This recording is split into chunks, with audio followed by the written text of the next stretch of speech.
So hey আসসালামু আলাইকুম, সবাই কেমন আছেন?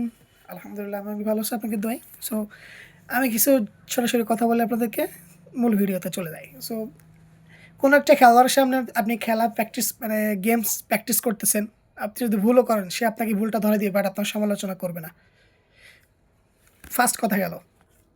সেকেন্ড টার্ম, যদি আপনি কোনো টিচারের সামনে টিচারের ট্রেনিং নেন, যদি ভুল করেন তো উনি শিখিয়ে দেবে, কিন্তু আপনার সমালোচনা আপনার সামনে করলেও আপনার পেছনে করবে না।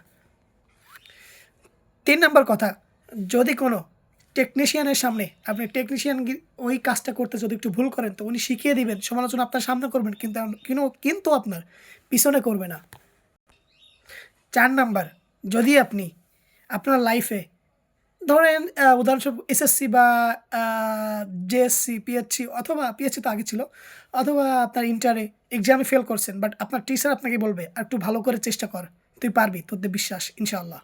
কিন্তু আপনার সামনে সমালোচনা করলেও পিছনে সমালোচনা করবে না, আপনাকে খারাপ ধারণা দিবে না, ভালো ধারণাই দিবে। ৫ নাম্বার কথা, সমালোচনা করে কারা?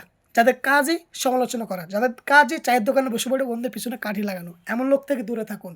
নিজের জীবনটাকে সামনের দিকে এগোতে কে কী বলে কি না করে সব চিন্তা মাথা থেকে ঝেড়ে ফেলুন। নিজের জীবনটা সাজাতে সামনের দিকে এগোতে হবে, পিছনে কি হচ্ছে কি না হচ্ছে ডাজেন্ট ম্যাটার, দেখার সময় নেই।